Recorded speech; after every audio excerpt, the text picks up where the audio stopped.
Inhalers are small handheld devices that allows you to breathe medicine in through your mouth directly into your lungs.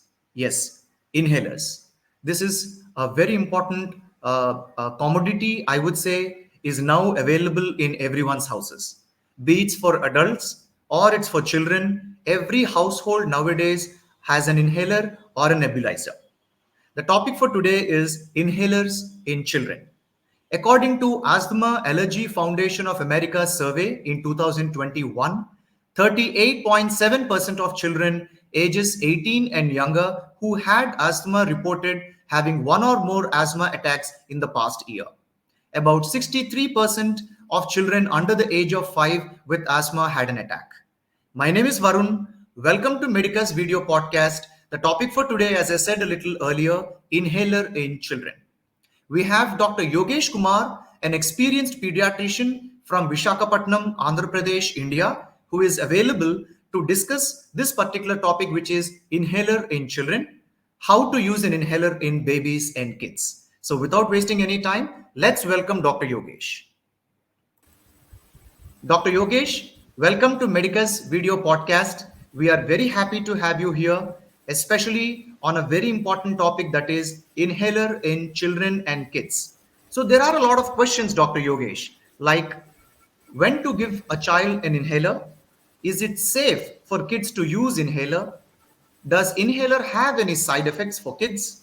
Which is better for kids, inhaler or nebulizer? What is the best inhaler for children? What age can children use inhaler? Treatment for asthma in children. So, before we get into discussing each one of these questions, please give a quick introduction about you as well as your practice, Dr. Yogesh, and we are very happy to have you here. Hi, thank you for your nice words. I'm Dr. Yogesh Emandi. I'm a pediatrician. I work at my own clinic, which is situated in Madhavdara, Visakhapatnam, Andhra Pradesh. So let's discuss about inhalers and what are the myths and what are the facts. We'll discuss, we'll know, and we'll share with you today. Sure, sir. Thank you very much. So, I think probably you can begin by discussing how to manage inhalers in kids, and we can get going step by step. Yeah, inhalers. So there are various different uh, inhalers which are available.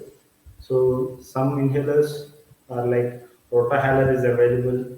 So that we have to keep a medicine inside and we have to twist it and then we have to take it through the mouth. We have to suck it through the mouth. And other type of inhalers like meter dose inhalers are there. So meter dose inhalers, all of you are very well aware about it. We have seen in our neighbors, in our families, and mostly in the movies. So what they take it like they puffs which hold it upright and they will take. But in the kids, adults can take directly by putting the inhaler inside the mouth. But in kids, it is not possible. So there should be some synchrony between using the puffs and taking the breath inside. So for kids, it will be a different type. So inhalers are provided with the spacer and a mask. So that is very useful, very easy to take the medicine. So these two rotahalers and inhalers are commonly available for taking the asthma medications. Right. Thank you, Dr. Yogesh. I think it is very important for parents to understand when should they use inhalers in kids, right? So, especially when it comes to young children, unlike elders, it is very difficult for them to throw out the phlegm that is getting accumulated either in their, upper respiratory tract or a lower respiratory tract. I mean, I know these terms because I have a kid of my own. So I've got used to my kid also falling sick and using different types of inhalers. But we always have this question in our mind: when do we start using inhalers? When is it actually necessary to start using an inhaler? This has been a very common question to a lot of parents. So please explain us, Dr. Yogesh. Yeah, inhalers particularly, they should be used only in the conditions like asthma in children. Okay, so inhalers have a role only to treat the asthma in children, and inhalers should not be used for every cough and cold. Okay, so it should be used only under the guidance from the prescription of the pediatrician. It should not be. Sometimes some parents will say, "My nephew has used the medicine, so can I use the same medicine to my child?" No, because the disease could be different for your nephew, and this disease is different for your child. So once you need to consult the pediatrician or whoever the doctor is available near to you. Only if there are symptoms of asthma, then you need to use the inhaler. Otherwise, it is not required for all cough. Inhalers are not required at all. Right, that's great, doctor. See, because we understand, you mentioned that only in the case of an asthma, children are required to use inhalers. Now, what happens if we use inhalers? What are the side effects of it, and what are the safety measures of using inhalers, doctor? Yeah. Coming to the what are the safety issues? It is well tolerated. It is very safe, and it is very easy to administer the medicines. So previously in children, mostly what we used to do and what we are doing now is we are giving the nebulizer. So once we give the nebulizer, it will take you around 15 minutes to deliver the entire medicine, right? And some of the medicine will be lost through the air. But in the case of inhaler, it is very easy to administer. So it is very safer to administer. It will take you around only around 20 to 30 seconds to deliver the entire medicine into your lungs. So coming to the side effects, there are very minimal side effects with the usage of inhalers, because whatever the medicine you are giving through the inhaler is directly going into the lungs. So whatever the medicine is there, it will act directly into your lungs wherever the pathology is there. So the medicine is hitting directly the wherever it is required. If you like, it is not like syrups where if you take the medicine, it will go inside your stomach and it will be absorbed and it will be distributed throughout the body. Whereas in inhalers, the medicine will be directed completely towards your lung. So it has very minimal side effects. And what other side effect we can notice is with the continuous usage of the steroid inhalers, there is some oral thrush. That is not due to the usage, but that you have to wash your mouth immediately after using the inhaler. So whatever the drug that is delivered inside your mouth, that will be washed away. So through by directly using the mouthwash or some gargling the mouth with the plain water after using inhalers, this can be easily be prevented. So this is not going to be not a serious side effect. Just you can just gargle the mouth with the plain water after using the inhaler. It will be all right. Right. These are the very minimal side effects which you see with the inhalers. Right, right. Thank you, doctor. I also heard you saying nebulizer, right? So, what could be the major difference between an inhaler and nebulizer, doctor? Right. It's a nice question. So the medicine is same, right? Like a paracetamol, which is given orally, is same as which is given through injection. So the medicine remains the same in the nebulizer and the inhaler. What varies is the method of administration. What happens with the nebulizer is we'll put the medicine with the liquid which is available in the rescue, we'll put in the nebulizer and we'll add some saline and then we'll start a nebulizer machine. So that will generate the mist. So that mist will be taken inside into the lungs and then the medicine will act in the lungs. Okay, so whereas in inhaler, what happens is that medicine, whatever the medicine we are using, Livolin or salbutamol or budesonide, which are the medicines which have been used for the asthma. So what happens is the whatever the medicine is there, that will be in a pressurized canister. The medicine will be there, and with the usage of single puffs or two puffs, all the medicine will entirely go into the lung.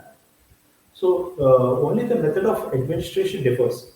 As compared to which is effective, you may ask another question: which is effective, whether an nebulizer is effective or an inhaler is effective. So, but the inhaler is pretty much more effective than a nebulizer, because while using a nebulizer, what we do is we'll put a face mask. Some medicine will be lost into the air, whereas in inhaler, nothing is lost into the air. It will go directly into the lungs. Exactly. Thank you, doctor. That's an important suggestion from you, as well as the differentiation between an nebulizer as well as an inhaler. So, a fundamental question, doctor. You kind of told us at what stage does an inhaler is required to be administered to a kid. Now, can you help us understand what is the starting age and the treatment for children with respect to using an inhaler? Yeah. So generally, what happens is uh, asthma we label only after age of 4 years. So before 4 years, we cannot label the disease as asthma. So we'll have the symptoms similar to asthma from 6 months of age. Okay, so even in an infant means which is less than 1 year of child. Even a less than 1 year old child can use an inhaler. For that kid to use an inhaler, that inhaler will be provided with a spacer and a mask, so that you can directly keep it on the face and directly you can give the inhaler. So that medicine can be delivered inside the lungs as the child takes in and breathes in and breathes out.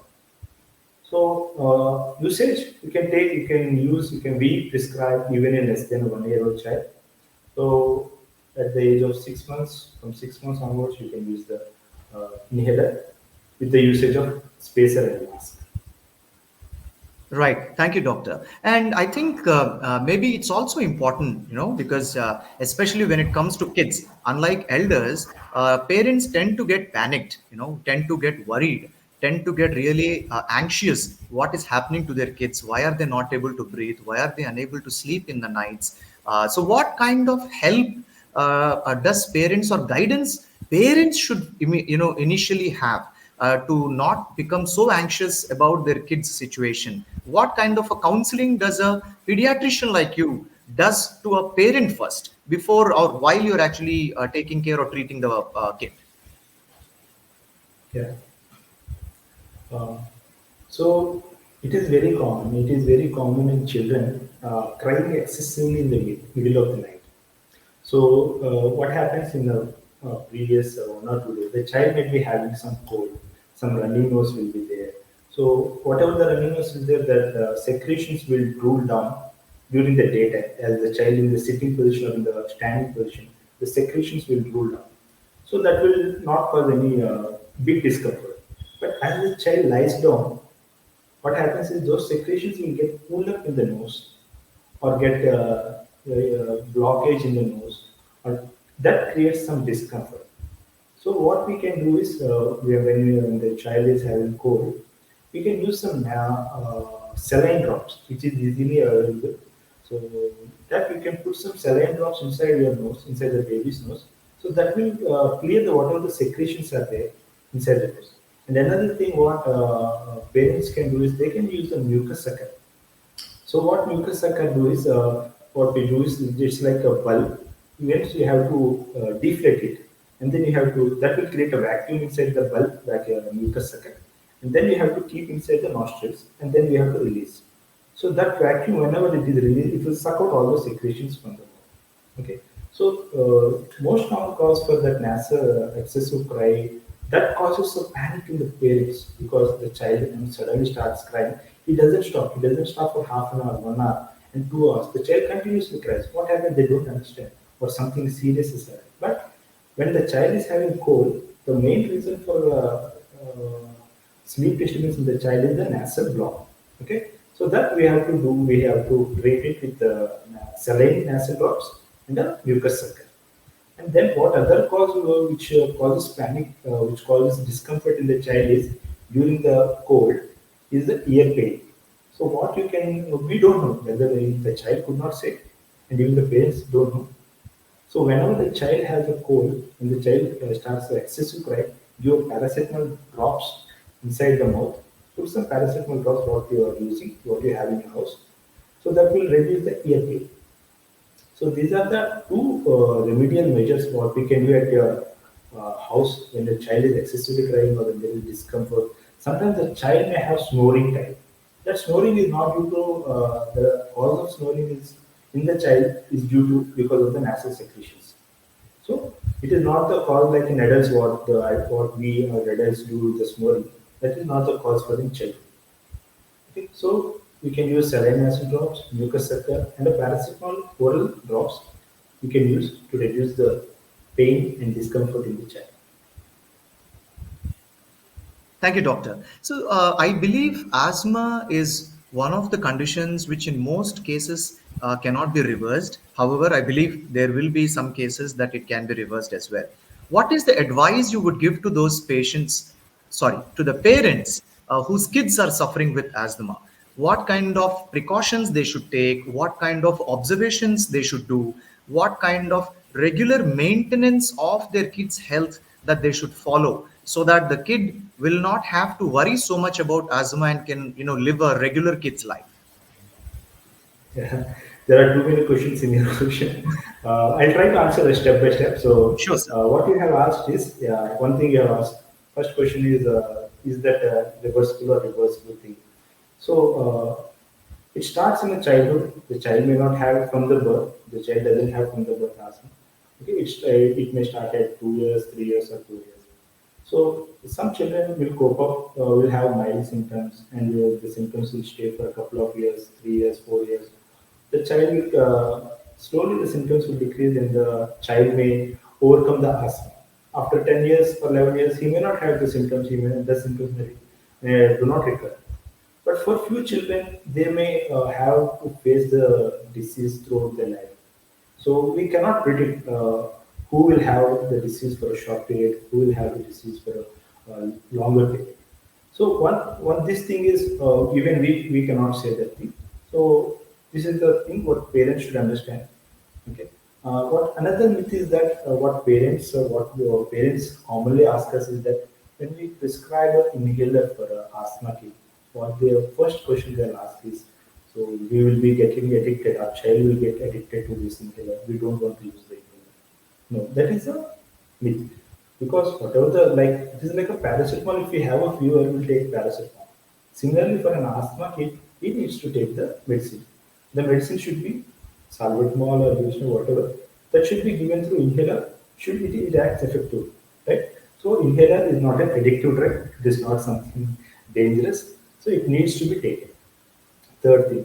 So what parents should understand, the parents, if they understand this disease will stay with my child for some period of time. At least they should understand this does not go immediately. It will stay for some period of time. What parents should do then is they need to give the medicine appropriately. They should not stop the medicine on their own. For what parents use, they give medicine for 5 days and the symptoms will so then they immediately stop. So that should not be done.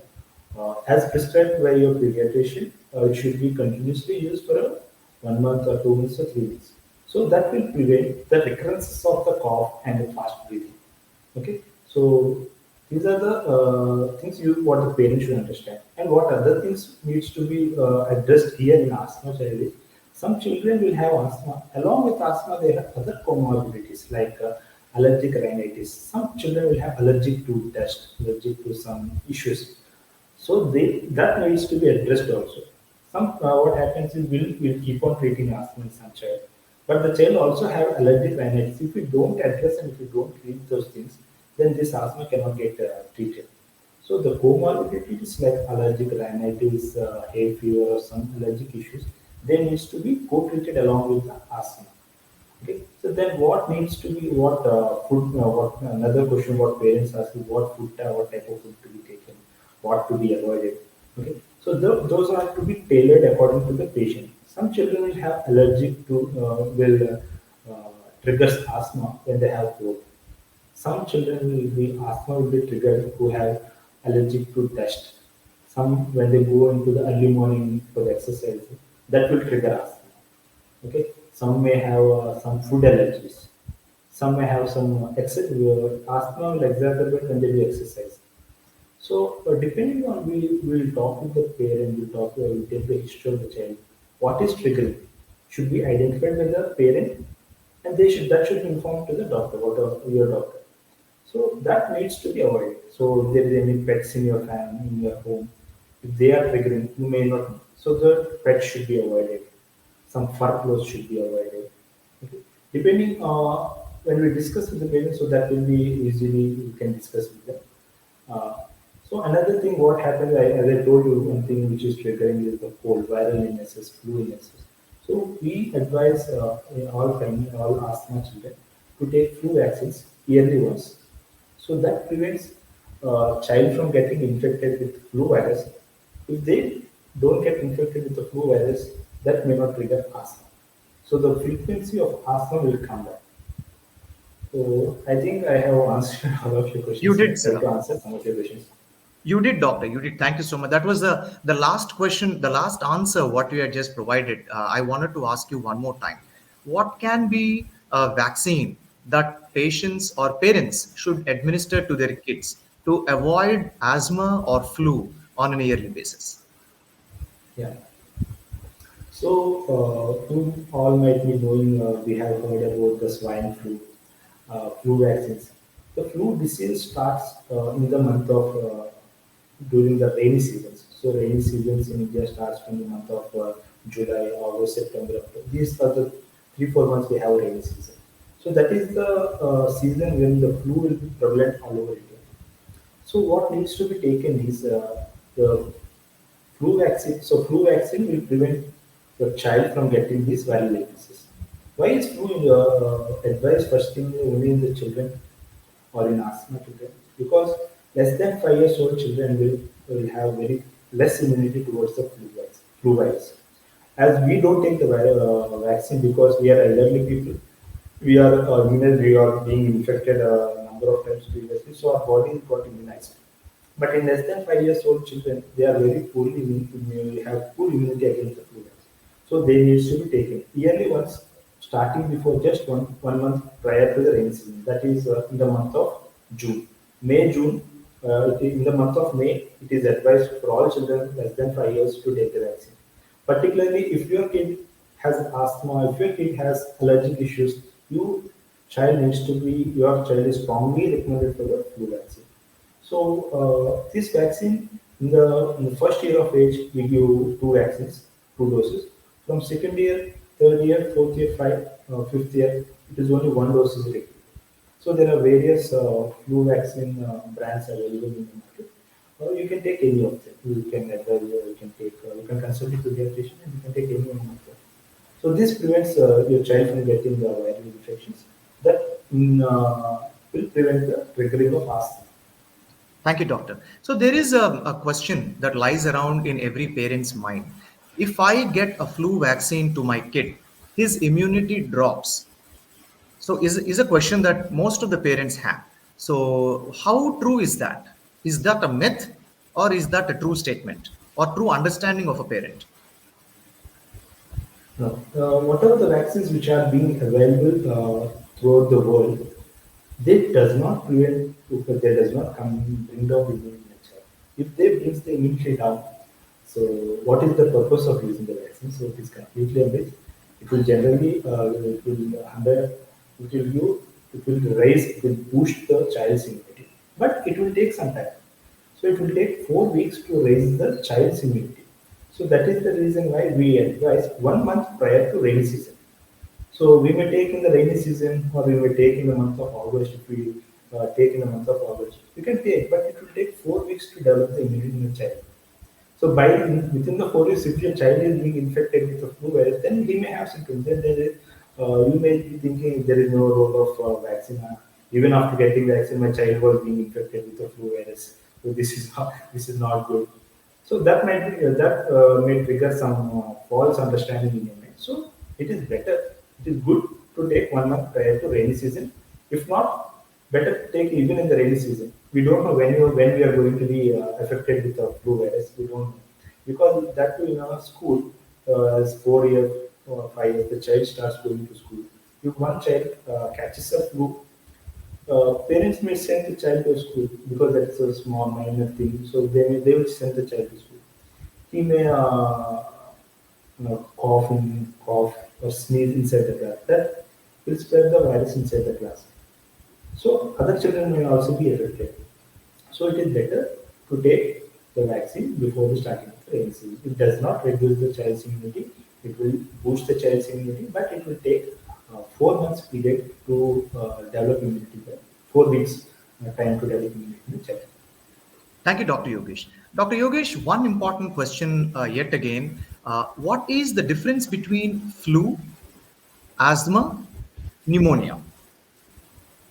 Right. So first I'll talk about flu and pneumonia. Right? Flu is caused by virus, right? Influenza virus. So influenza virus have different strains, influenza A, influenza B, and other in subvariants are there inside. So one thing we understood, flu is caused by virus. Next, pneumonia. Pneumonia is a disease which can be caused by a virus, which can be caused by bacteria, which can be caused by fungus. So one of the cause for pneumonia is a flu. Other causes for pneumonia are like a bacterial pneumonia will be there, streptococcus pneumonia will be there. TB can cause pneumonia inside your lung. Okay, so pneumonia is a disease in your lung which can be caused by viruses, bacteria, and fungi. So these two are there now. Another thing you have asked is asthma. Asthma is an allergic disease of a lung. As per the terminology, it is a hyperreactive airway response. What happens is, if you take this much of the caliber, so this is, I think this is, if you take this is the caliber of your airway, what happens in a asthmatic child is, the child, whenever he has a flu or viral infections or some allergic issues, the caliber of the thing will come down. Okay, so it will narrow down. How it was in a broader way, now it is in like a narrow pipe. When you take air through a narrow pipe, it will be very difficult for the child. So when we use inhalers, so slowly it will regain its size. Okay, so this is what happens in a asthma. So asthma is a hyper-responsive airway disease. For even minor things, the airway will respond, aggressively respond. Whereas in a normal kid or a normal person, it doesn't respond much. Whereas in the case of asthma, what are the windpipe, or what I'm saying is the windpipe, that will be hyper responsive and it will try to contract. When it gets contracted, the passage for the air will come down, that will narrow. So it will be very difficult for the child to take the breathing. So he will take a very fast breathing and will try to cough out. When we use inhaler or the medicine, again it will try to regain its shape. So this is the difference between flu, pneumonia, and asthma. Thank you so much, doctor, for giving us the differences. What are the treatment options available for kids, especially when they have asthma? Yeah. So there are five stages. So each stage, if it is a mild variant, different medicines we have to use, mild, moderate, and severe, stage 1, stage 2, stage 3, stage 4, and stage 5. So it depends on the child's condition, how severe is the asthma. So there are like like Montelukast dosage, which we use in a very mild case. And in the case of stage 2, we need to use a salbutamol along with a steroid like a glucinide. And in case of if it is more severe, then we need to add another ibuprofen. So there are different medications which are available. Depending on the severity of the disease, we will be using. Some in the mild stages, we can directly use oral medicines or inhaler. But in the case of moderate to severe disease, they need some injections might be required. Sometimes allergic issues need to be treated along with these medicines. So there are oral medicines, there are inhalers, there are injections. So these are the modalities of treatment which we do. I don't want to go deep what medicines need to be given, how frequency needs to be given. Just I am giving an idea of what are the type of, through what ways we can take them. Sure, doctor. To solve conditions. Sure, doctor. Sure, doctor. Thank you so much. I believe this session today has given a lot of insights in terms of what is a flu, what is asthma, what is a pneumonia, what are the treatment options available for asthma kids, and what are the myths that are around inhalers as well as asthma, how to administer inhalers in kids, especially when they have asthma, importance of flu shots, and I think these are all very important things that every parent should remember, especially when they have kids in their house. It has been pleasure talking to you, Dr. Yogesh. And gentlemen, ladies, if you would like to connect with Dr. Yogesh, especially when you have kids at your home, he's an excellent pediatrician available on Medicus platform. You can connect with Dr. Yogesh online on Medicus platform by going to www.medicasapp.com, and you can also download Medicus on Play Store as well as App Store. Find Dr. Yogesh on our platform. You can connect with him for online consultation in case if you're unable to visit his office. If you are able to visit his office, he is available near Madhavadara in Visakhapatnam city, Andhra Pradesh region, India country. So we will definitely help you to connect with him in person as well. If you could, find a slot on our platform and book an appointment. So his clinic is also available on medicusapp.com website. So so please take advantage of experts like Dr. Yogesh and ensure that you bust all the myths that you have around inhalers as well as asthma, pneumonia, and flu. And any more questions, you can have a personalized chat with him. Dr. Yogesh, it has been a wonderful discussion so far with you. I mean, this is a topic that we can have lengthier sessions as well, but keeping your time in mind, we once again thank you very much. Please go ahead and close this session with your comments and your feedback, sir. Uh, I, I thank you, thank the Medicast team for giving me this opportunity to share my personal experience on the asthma. So definitely, I will be interested to further share, do some educational videos. Please do connect with me on the Medicast app. Thank you. Thank you so much, Dr. Yogesh. It has been wonderful talking to you one more time. Until next time, ladies and gentlemen, thank you for watching Medica's video podcasts. My name is Varun, signing off. Take care and have a good day. Yeah.